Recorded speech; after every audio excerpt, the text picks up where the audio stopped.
Hi, this is Tawana Freeman with the Black Life Coaches Network. Thank you so much for joining us for another episode of BLC TV.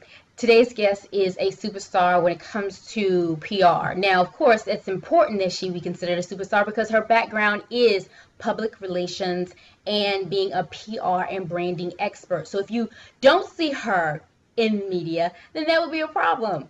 But she's doing her job not only for herself, but also for her clients. And that guest is no other than the wonderful media guru, Pam Perry. How are you, Pam?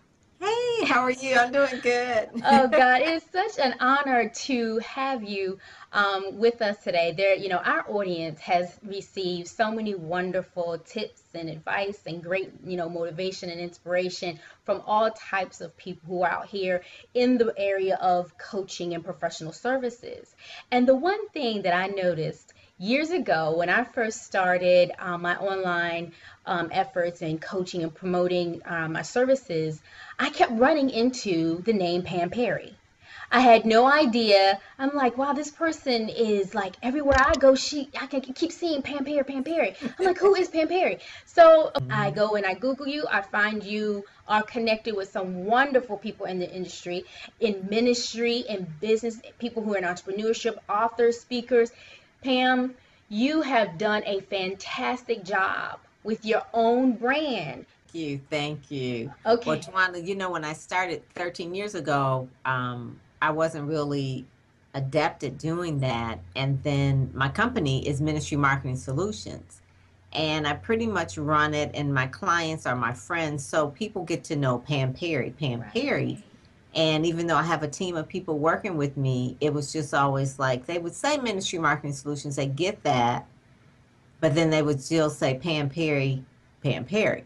So I really, like the last 2 years, last 3 years, especially with social media, I don't brand ministry marketing as much. I mean, people still write the checks to Ministry Marketing Solutions, but Pam Perry is the brand because that will never change. That's right. When I go to your website, it has anything and everything you need to know around what to find, what's right. To be honest with you, if you stop in at a minimum, just visit pamperry.com. You will see Pam Perry PR. pamperrypr.com. You will see absolutely every social media link or site or connection or app or whatever that would actually work for you online. So Pam, I have some great Q&A for you because, when I told people that you were going to be a guest on BLC, they were like, no, okay, can you ask her this? Can you ask her? And it's a great way to tap the mind of the experts and see what works and what doesn't work in the most honest way. So I have my paper for Q&A. So this is Q&A Pam Day. Okay. All right, good. Okay, so Pam Perry, you are the marketing whiz, the PR guru. You know what works, what doesn't work. So the questions that come out most often is, how do you know you've chosen the right brand expert to work with? If I'm online, I've been in business for, let's say, a year, 2 years, and I know I need more exposure. I need to get my brand further. How do I know the right type of brand coach? What are some of the telltales on picking the right expert? Well, the main thing is that you want to know who they have worked with in the past. And if the person that they've worked with in the past has a similar background than yours, because that matters in terms of them actually knowing your industry. They have to know you inside and out. The best way that you can really work with someone is someone that is pretty much similar to your background, someone who, not to say that you have to work with, if you're a female, you work with female, or if you're black, you have to work with someone that's black. But the reason why you want to work with someone who gets you, someone who understands you, someone who knows your story, can empathize with your story, someone who you won't have to keep explaining little innuendos to because they get you. So that's one of the first things. You want to just look and see if they really, even if you went to the same university or if you're from the same city. You want someone that you have some kind of connection with. So you want to really interview them like you would interview a job. Someone who you know will be honest and truthful with you. The more we have in common with people, the more trust we gain with them. Mm-hmm. And so you want to make sure that, you know, you find the common ground with the people that you're going to work with. I know with me, a lot of my authors are, well, now authors, speakers, so to speak, if are really my friends. These are people that I enjoy because we spend a lot of time together. I have to get into their head. I have to pull out of them things that they probably wouldn't tell, quote unquote, other people, but they have to trust their publicist. They have to trust their brand coach. They have to trust their PR coach. So you have to get close to them. So you have to be able to, one, you have to like them. Mm-hmm. So if you don't like, say for instance, I may be a little rough around the edges and say, you know, it's like, oh, she's not exhorting enough. She doesn't build me up enough, or she's just too hard. Well, then I'm probably not the person for you because I'm going to tell it to you straight, tell it to you raw, tell it to you real. Okay. Yes. So if you can't take it, then I'm probably not for you. If you do enjoy someone who really over explains things and takes a long time, really going on and reiterating, that's probably not me. Because I tell it to you once, I give you a book, give you a tape, give you an example, and then we keep it moving. Mm-hmm. So it just depends on your style as a coach. What do you like? Who do you like working with? There are a million people out there, but you want the main thing, you want to do a Google check. Google will not lie. So you want to know who they've worked with, what kind of work have they done. If they can provide testimonials, that is always the best key. Absolutely. And you can go further. Yeah, people will take a testimonial and say on mine, I think I have like 45 on LinkedIn. You could go on LinkedIn and actually then send a LinkedIn request and say, tell me more about working with Pam Perry. So first order of business, ensure that there's a fit. Do your research, do your homework, due diligence, find out who they are and make sure there's a fit. Okay, so Pam, you have worked with a number of different celebrities well before they became the superstars that they are today. You know, the first person that comes to mind when you talk about, you know, the ministry aspect of what you've done, the basically the foundation of your work is T.D. Jakes.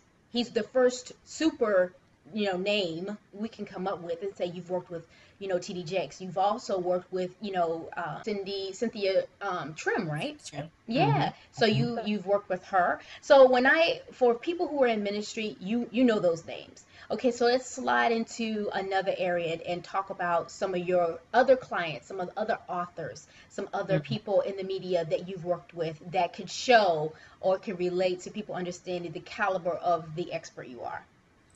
Well, you know, it's real easy to promote a brand that's already well known. And most publicists would not mind doing that. I mean, if you're working with Beyonce, that's an icon. If you work with Jakes, that's an icon. You work with Oprah, that's an icon. That's easy. It really is. Really, you're more or less like just fielding questions and really doing time management. Because when I work with, quote unquote, the celebrities from Dr. Fred Price to Taffy Dollar to, you know, all the big stars, really, it's not a problem of me sending out a release, getting the media, because at this point, what I'm really doing is making sure that I'm fitting the schedule because everybody wants to talk to them. Right. And it's real funny. They could be really picky. It's like, nah, I don't want that one. No, I'll take that one. No, I don't want them. So I'll take Tom Joyner, I'll take Steve Harvey, but I don't want to do the little local radio stations or whatever. Right. Okay. Right. And that's really the easy part. And so for anybody who wants to understand what does a publicist do, a real publicist will take something that's obscure and make it famous. Wow. And that's really where the creativity comes. That's what I really enjoy. Doing other stuff, yeah, that's fine. You get paid the big checks or whatever, but you will not get paid the big checks as a publicist if you don't take something that's obscure, no one knows, and make them famous. All right, So give us that's one. where Give us an example of one of your more. I mean, I have someone that takes years. I mean, T.D. Jakes, I did not start him out. I mean, he became an overnight success after 20 years, right? Absolutely. Cindy Trimm's been in ministry 25 years. Okay, at this point, they now have a budget where they can hire a publicist. Sure. Someone who is just starting out as an author, they have a journal, they have a dream, they're writing, they're putting on their computer, and all of a sudden they say, I really do want to work with you. I don't have a big budget. Can you help me? So one of those persons was Kim Brooks. She was an author of a book, He's Fine, But Is He Saved? And it's just such a good story, just really seeing that one, because it's like you take it from a dream to where she is. She was like featured in Essence. She's been on the Word Network, TCT. She's been in Jet. But one of the first things when she started is like, we've got to build your brand. All right. So she just had the book, she had the name, and her first year of the book, I think she sold 30,000 copies self-published. Wow. Then she got a contract. Backing up, it's like I wasn't just her publicist, but I was her coach. I told her certain conferences she had to go to, and she attended. Certain people she needed to call and connect with, and she did. Helped her through her agent. She found her agent through going to a conference that I told her to go to. She had the right look. And that's part of the imaging and that sort of thing. Her color was red. Red is her signature color. Red was the color of her book. And so she has a signature color going on. Mine obviously is pink. See, that happens a lot. My website is pink. I wear pink, whatever. So I told Kim about certain branding secrets that she needed to do. She listened. She learned the industry. I mean, she then became a full-time writer, speaker, author. Mm-hmm. All right. She's been speaking at all different conferences. She went on a cruise, speaking at a Christian conference cruise. I mean, I can't even read all the accolades, because now it's just kind of like, you're gone, my baby's grown up. Okay, that's a wonderful from story. To teenager to now an adult, right? And she's still, it's been. I started working with her. I think it's been about 5 or 6 years now. Wow. About 5 or 6 years. But when she first started, she did her book launch, and we kind of went through all of the process of that. Mm-hmm. She ended up on the front page of the Detroit News, the feature section. Wow. And it's like, wow. It was like her book was very similar to Terry McMillan, and it says Waiting to Exhale with a Christian Twist. That's what the book was compared to, because in the press release and all the marketing materials, that's what we said. It's very similar to Terry McMillan, but it's a Christian version. Not bad to be just a first-time author coming out with a self-published book to be compared to Terry McMillan. Yeah. So anyway, that was just like the big coup. And from there, it didn't shoot overnight. She didn't go straight to Steve Harvey. From there, it was just she had the humility. And this is what I tell everybody. You start small and then you grow. Mm-hmm. And your publicist has to get you, because if your publicist takes you and you're not ready and puts you in that spot, the big spotlight, and you don't do well, you'll never recover. You only get one chance to make a first impression. So if she were to start where she was, and maybe her hair wasn't right, or she didn't know how to speak, or she didn't have media coaching, or she was just maybe starstruck when she's talking with certain people, it's going to show, and it's going to mess up. So she went slow and steady, and now at this point she works all the time with the Word Network, which is a big organization. She does a lot of writing and freelance writing, so she's kind of expanded her horizons. Mm-hmm. So she left her quote unquote full-time job, and instead of it being a side hustle, one of the big things that she did was she was in Black Expressions magazine, and with the new cover, which is under Kamani Press. And I remember seeing her in there. I mean, her book, and then it was maybe next to T.D. Jakes. Wow. That was a big coup. Absolutely. Because it comes out of a magazine, and they'll put all the Christian books together, and she was like in the same vicinity as T.D. Jakes' book. So that was just kind of one of the things. But I remember starting it when all she had was just a bunch of papers and say, I want to write a book. And I said, well, we need to build your platform out. We need to build your brand. What is it you stand for? So she writes fiction, but then she also began writing nonfiction, because nonfiction books is what she can make into a product. Easier now with the age of the internet to build your business and build a person's brand and the strategy? Is it easier now? It's yes and no. It's easier if you know what you're doing. Right. If you don't know what you're doing, if you have a whack website, it can hurt you. Yeah, it can. It could be like, you know what? They are whack and they are crazy. You may know exactly that you're a great life coach, but if people go and Google you and see your website and it's like, ooh, I don't trust them. Their website is whack, so I know they probably don't even know anything about life coaching because they don't even know how to put up the right website, or Right. they don't even know how to put up a right, they don't even know how to tweet, or they don't, So, yeah, it's easier because you can be found faster. SEO, search engine optimization, everything is all about, finding everything online. But if you don't know, if you don't have a coach or someone to show you how to do it, you can look crazy and that can Mm-hmm. hurt your brand. Mm-hmm. A good example was someone who is just probably marvelous at doing what they do for a living. But say they said, someone told them, says, well, you need to really do some more videos. So they do these videos and they try to put them up on YouTube and they just look a hot mess. Yeah. And so now, because search engine optimization, SEO, YouTube is like one of the top ones. So they have all these videos. When someone puts in their name, all they have are these bad videos. Yeah. If they were good, it would be a good thing. Because they're bad, it's like, you know what? Don't even bother. Don't even Mm-hmm. call. Mm-hmm. So it does. It's a lot easier. When I started in 2000, I didn't have a website. I didn't have a website, I think, until 2002. Mm-hmm. And my first website was just really a landing page and just this is what I do and that sort of thing. I don't think I got a blog until 2005. But the last 3 years, between 2010 and now, oh my God, I get, my email list has grown all the time. I get constantly people who want to work with me because they find me online. And I always ask, how did you hear about us? Online, internet search, whatever, whatever. And it's like, wow. But that doesn't replace, I find that most of my business comes from referrals from happy clients. Right. Those are the best ones. The people who find you online, who join your Yes. mailing list. Some of the people who've been on my mailing list who are now clients have been on there for 2 or 3 years. Mm-hmm. They're just testing to see if you are really the person. They're lurking. Yeah.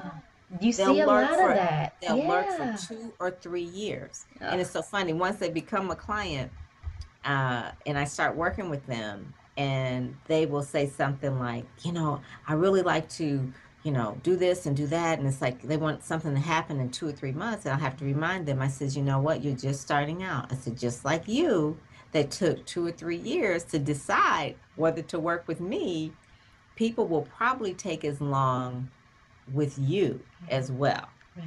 because Right. you took 2 or 3 years. What makes you think that all of a sudden someone is going to immediately, Yeah. you throw up this beautiful new website that we have, that they'll land on it and then become a client? Yeah. They're going to check you out over time. So Absolutely. the best way, I always tell people, is networking. You just have to network. You have to know where to go, what conferences to go to, where to position yourself to speak.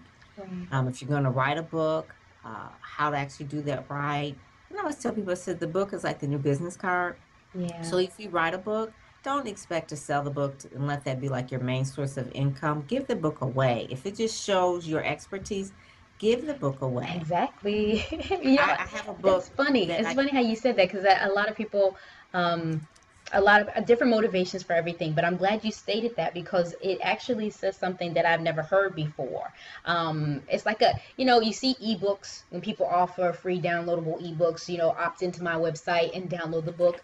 Mhm. But you never hear people talking about giving a hard copy book Right. away or something like that because of the sell of it all as a marketing card. So that's an interesting tip. So if you're listening and you have a book that has not done well, or potentially you're writing something else, that book can be a nice little calling card. So very Right. good idea. Good idea. Make sure though in the book that you have call to actions in the book. Yeah, So like your your last website and page. all that stuff. Yeah. Yes, yes. And actually the services and things like that, or get a free consultation. Not even services, like, you finish reading the book, call me anytime for a free consultation so that you can at least engage. Because remember, they've read the book, they know you, Oh yeah. you don't know them. Right. So Right. when they call you, they're going to know enough about you because they've read your book. Right. So try and get them to at least speak to you, and that will be a great business door opener. Okay. Okay, I have two more questions for you that came in. Okay, the second question was, what would you recommend we do, or where would I start if I've been online for a couple years? What are some of the absolute have to do's immediately right away to make this thing, Hmm. or to improve or make it work for me? It's kind of like Tawana, like you said. It's like Has the internet helped us brand better? Yes. Is there a way where you can actually be known faster online? Yes. But the best advice I would give this person, she's probably not going to hear it, is just to get offline. To get offline. Because you are looking at what you think other Good people point. are doing. Good point. You're looking at their actual, oh, we're so great, we're so wonderful. I mean, who's going to post it? I'm really having a bad day, or, my business is struggling. Okay. Um, the website is written, is copy. I mean, they're good. Blogs are thought through. The only thing that's probably like really real time, maybe social cam, but even then, I mean, you still have to turn it on. So everything you see online is, it's like in PR. Everything that we pitch, we're pitching your best foot forward. Yeah. When everything you see online, it's not necessarily real. All right. Like right now, we're doing the Skype interview. I didn't wake up this morning and look like this. Okay. It's like I didn't have on, I have to put on stuff. Right. If you think that I look like this 24/7, that's not. So get offline. Right. You have to meet people face to face. So make a list of all the organizations that you want to connect with, offer to speak for free. I knew you were Be a going to say speaking that. machine.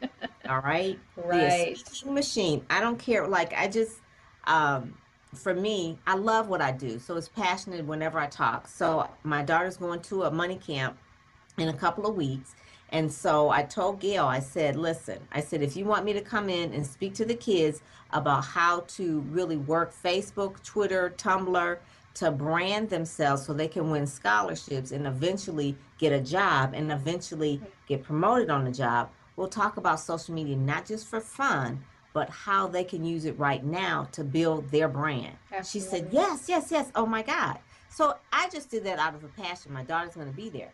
So one of the things that I'm doing it for free. I didn't ask her, oh, I need an honorarium, this and that. I'm doing it for free. But what I'll do is I'll leverage it. So now I'll write a media release, actually send that out to the media that I'm speaking at Money Camp, talking to kids about how to use the social media to brand for scholarships, jobs, and careers, and internships as well, and who to follow and all that kind of stuff online. And then eventually the media will then see me as quote unquote an authority to position you. And you never know. The kids will say to their parents who maybe work at a bank or that sort of thing, and says, I met this lady today. She was really, really good. She came to my camp and she spoke. Oh, what's her name? Well, I will have something that I will give them, like some kind of flyer, some kind of marketing materials that really good marketing material. That's a whole nother conversation that they can actually show and share because then it goes viral. It starts with a small group and then goes out. Because at that point, if I speak in front of that group, and so say for instance, the online portion, I have maybe 20 people that sign up on my email list a week. All right. Out of those 20, they don't know me from Adam. They see my automated emails or that sort of thing, the autoresponders. And maybe they listen to a couple of podcasts or look at some videos, but there's nothing that takes the place of someone being in front of you or having a third-party endorsement. So say I do this camp and I'm written about in the Detroit Free Press, okay? And it's a little feature story of whatever. So other people will read it, and that's a third-party endorsement. First it's online, cold, and then now I've got to develop the relationship online, which I told you. Some people have been on my list 2 or 3 years before they finally pick up the phone and decide that they want to work with me, right? Right. So you want to get from behind the computer. I don't care.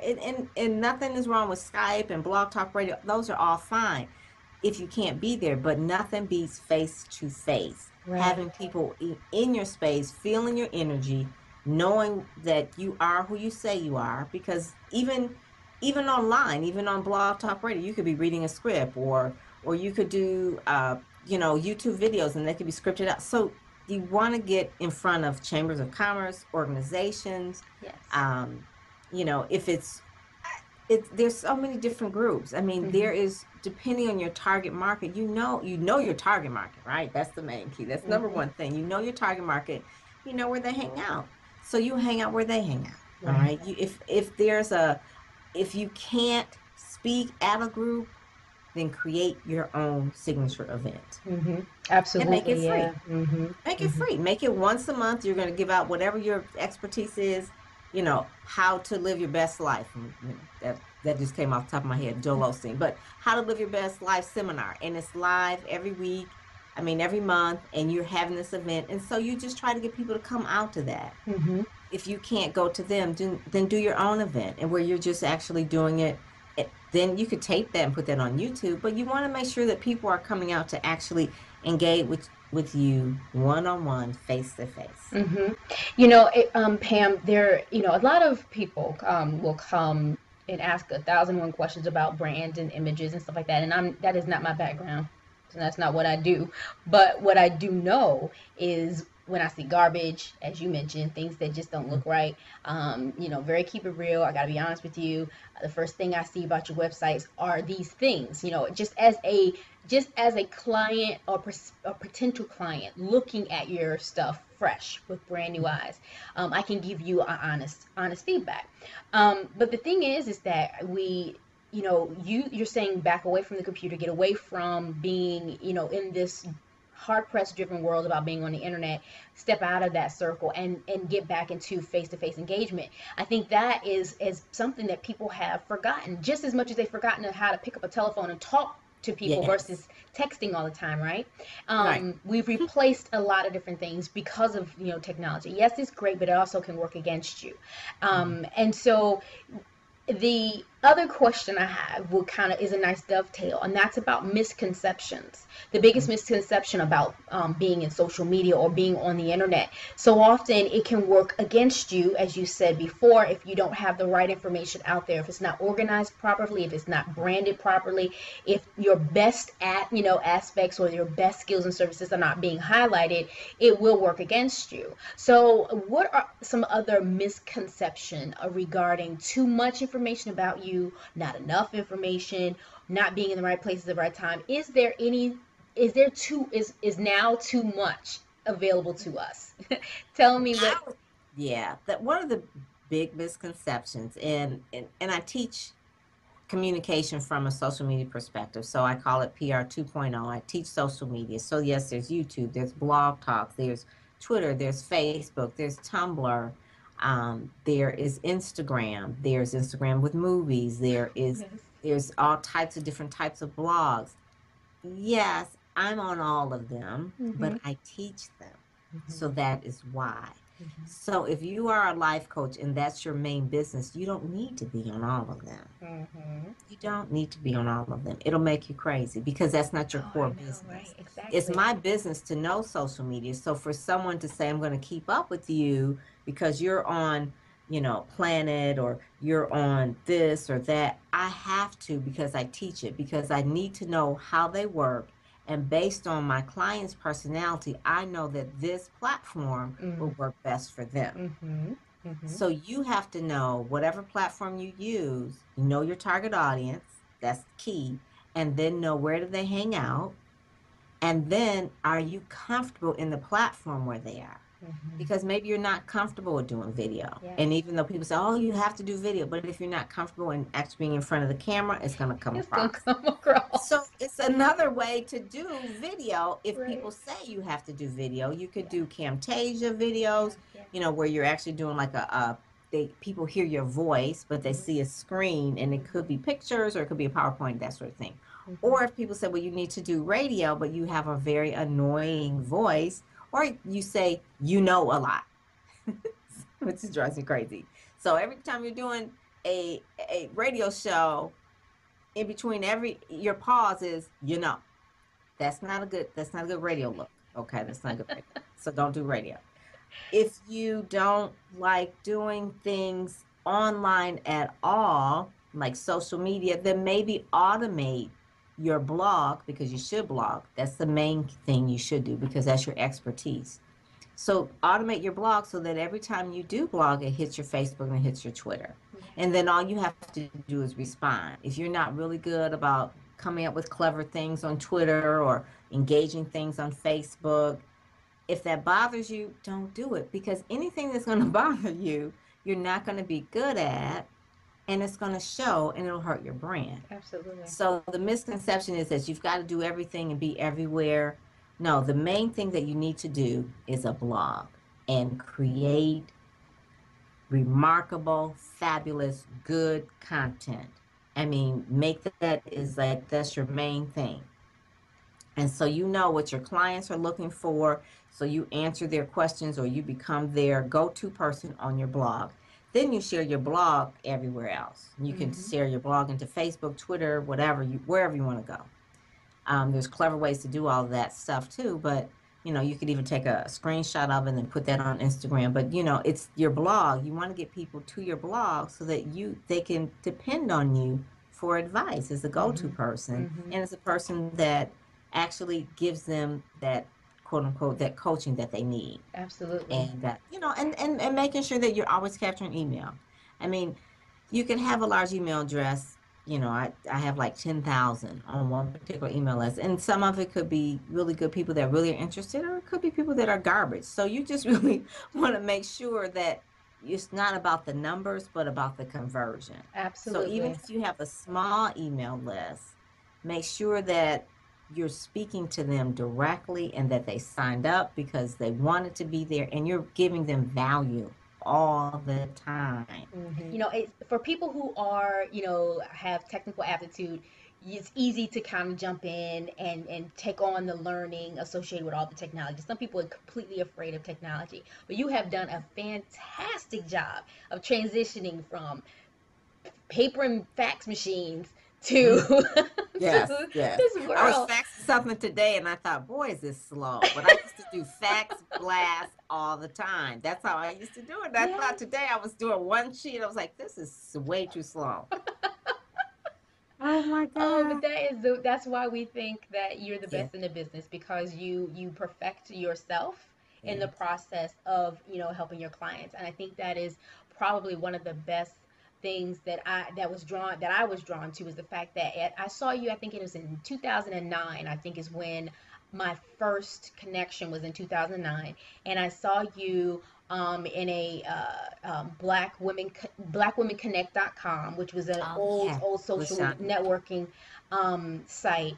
And that's the first time I ever saw your name. And then after that, it's almost like there was some type of string attached to your name, and my keystrokes, because it's like I was everywhere I go, there's Pam, Pam.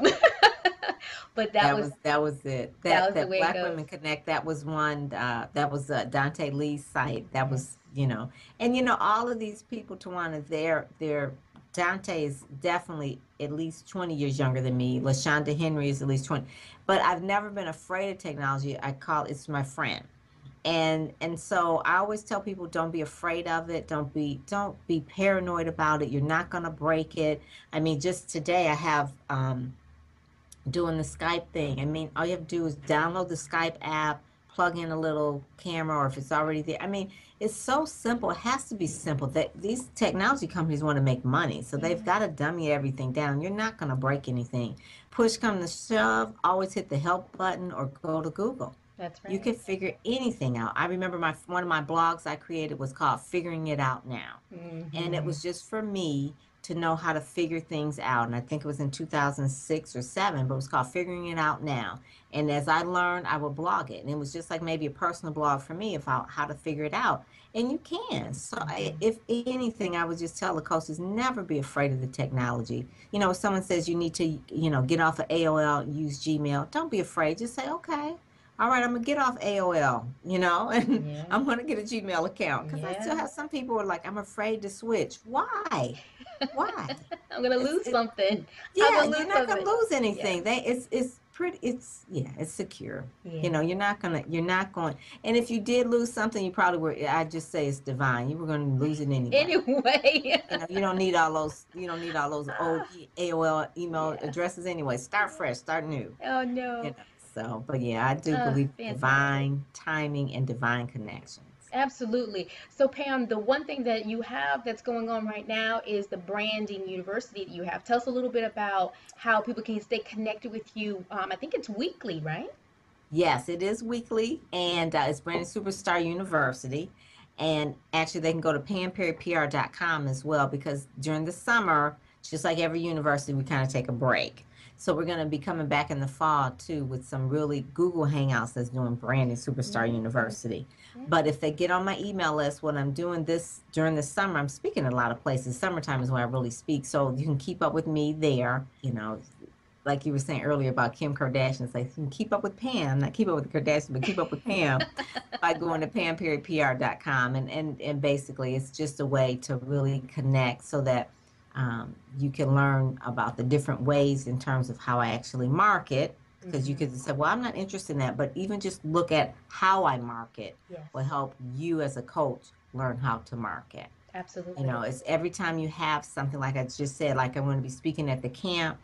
Yeah, I'm speaking at the camp, but then the press release, how that is really put together so you can see how that's done and the pictures from that event, how that will be showcased. So, you know, you can learn a lot. And I always say success leaves clues. So you could just look at all the clues that I leave and copy it. And I know there are a number of great branding experts out there who do a great job, and it's nothing from you as much as we have to give a lot of credit where credit's due to Miss Pam Perry. She is awesome, and we love what you do. Absolutely love it. And the Black Life Coaches Network is so happy to meet your acquaintance and all those that are watching. Please, if you're in the market to hire a publicist or work with someone in the area of branding, and you know, to give you a honest assessment of where you are, to tell you whether you know you need to kind of, you know, redo, undo, you know, try again, or you know, back away, whatever those telltales are, I would highly Duane, too, especially if they're thinking about writing a book or they have a book, you know, that's like really like the main thing that I can really help people with and see if something is a really good book and how to really shape it and package it and get the right endorsements for it and the forward for it. I mean, that's the thing that I love to do, knowing the industry, how to get an Amazon bestseller and all of that. So especially books, like I said, are your business card of today. So, but it has to be a good book. If it's a bad book, it'll hurt your brand. Oh my goodness! Now you got me thinking, Pam. I'm gonna have to go and check and see. Okay, I think I might want to talk to Pam and hire Pam to help me with the next phase of my development. So here we go. I just want to thank you, Miss, for being available to us, and I thank you so much for what you do. And I look forward to having you back to help to push not only what you're doing in forward in the media, but any of your clients that you would like to have on BLC TV. Please do not hesitate to let them know that they have a place where they can talk and answer questions and promote what it is that they do. All righty. Thank you. Thank you so much. All right. This was fun. God bless. Bye-bye. Well, you know, it's real easy to promote a brand that's already well known. And most publicists would not mind doing that. I mean, if you're working with Beyonce, that's an icon. If you work with Jakes, that's an icon. You work with Oprah, that's an icon. That's easy. For anybody who wants to understand what does a publicist do, a real publicist will take something that's obscure and make it famous. Wow. And that's really where the creativity comes. That's what I really